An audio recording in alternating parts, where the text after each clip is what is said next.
Bisag unsaon, bisag asa nato pangitaon, ug atong namatikdan ang atong kalibutan karon nga puno na sa kasalanan, puno na sa kadautan.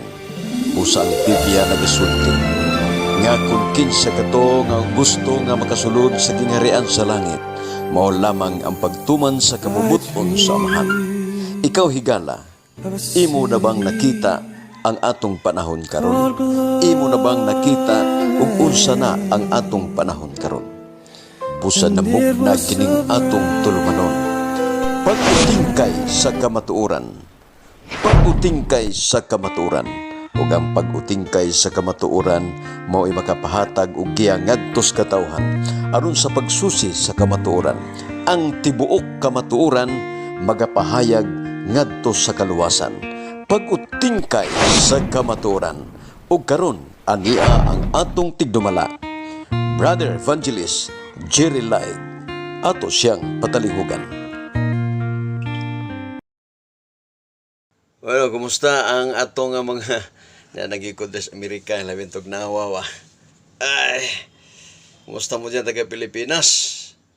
Ayaw kay nakalili pa ta din sa atong Pilipinas. Kay nakalili na ko na sa Pilipinas. Ito mga igsoon. Assume lang punta nga to atas Pilipinas, Amerika. Nanatakaroon din sa Pilipinas, nakauli na ko. Tugnaw dito tugnaw agad dito mga kapaglao. Natakaroon sa pagpamalandong mga higala.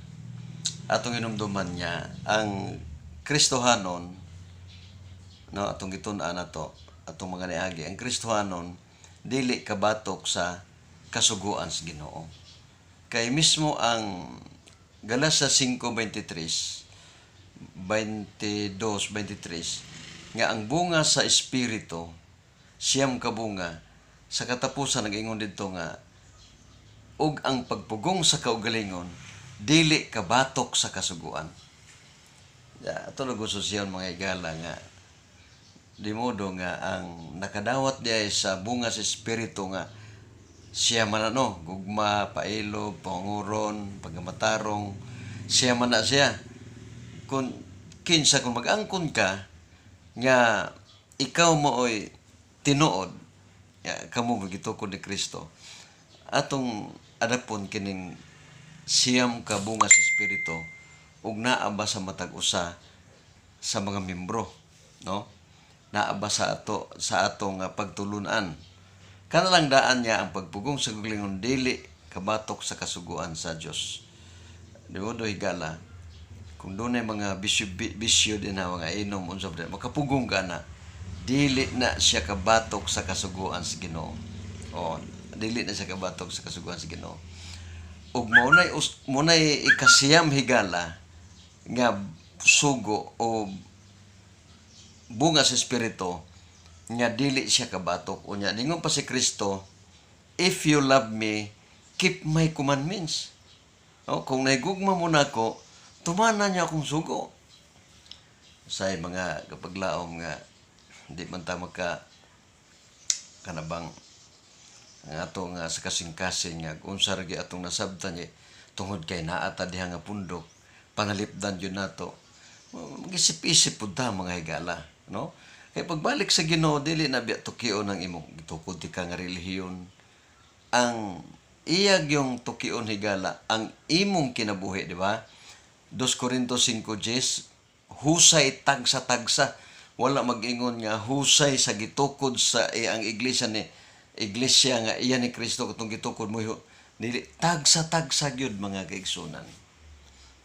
O bisan kapila pa ka gitukod, kung ang imong kinabuhi wala gyud matukma di as Ginoo, pasensyahay lang gyud.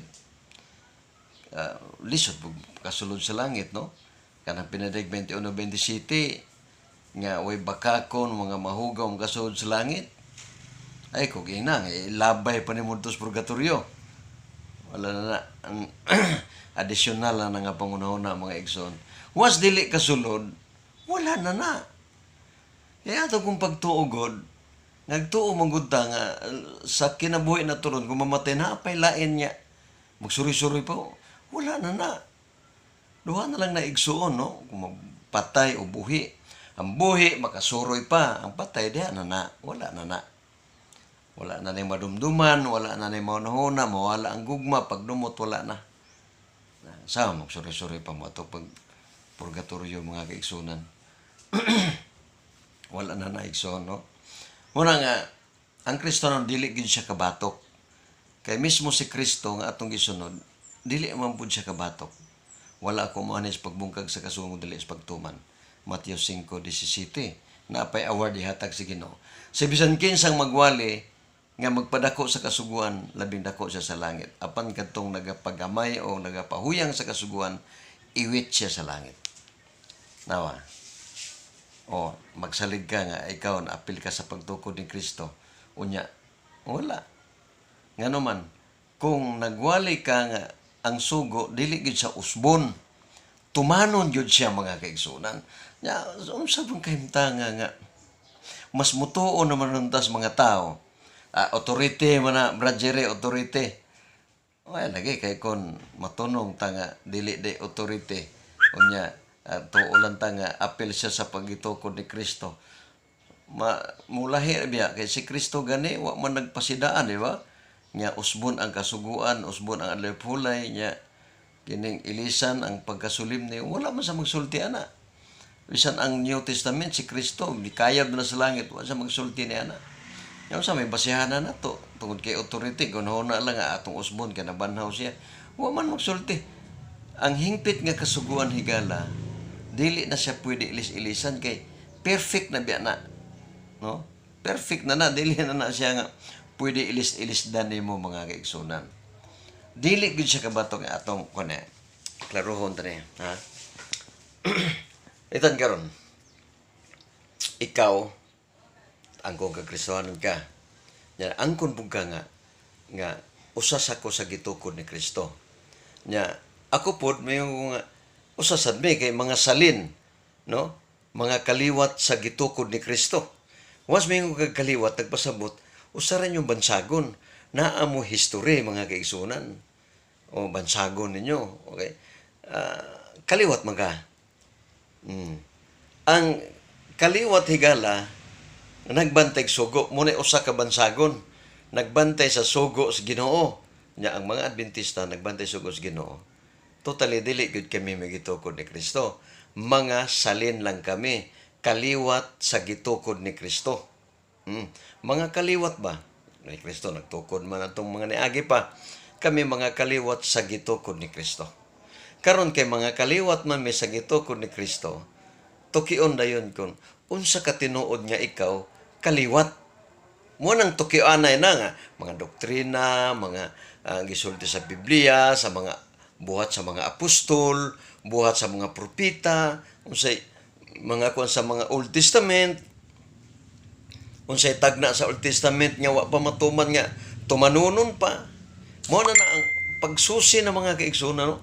Susihon na gyud nato kung unsa kay kalisod mga higala nga sige tag-ingon mga kaigsunan nga iyata ni Kristo unya gani wa ta kabantay nga ang Biblia higala kanunay natong ginasungag, kanunay natong ginasupak.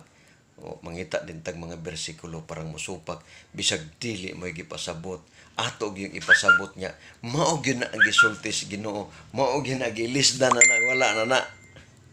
Wow, peligro ano higala. Ang nakakuyaw lang ana mga kaigsunan, no, kung kuan ba nang nasipya ta sa atong mga pangunahon na ba nga wala na nagamit ang mga bersikulo Epeso 2:15 gibungkag ang kasuguan nya wa ta kahibalo nya ang ato ding paghubad dili mao dili ba nasayop ba kay mga babag biya na sa kaluwasan o babag biya na sa kaluwasan higala unya gipasabot ana ang seremonyal kay naa naman si Kristo sumala sa Romanos 10:1-5 kadtong mga kasuguan nga landong lamang sa umalabot wala na to. Mo to gipasabot wala na. Naapil na ato ang gitawag og ceremonial Sabbath. Kana bang ceremonial Sabbath nga ang ilang tulumanon nga 7 ka adlaw. O wala na to. Mga gilansang na to sa cross ni Kristo. Gilansang, wala na to mga kaigsunan. Unya karon kay mingo man ta Sabado siniman na kay ipulihan na. Diya tama bulyaso higala kay nanalagi mga konklusyon ba, no?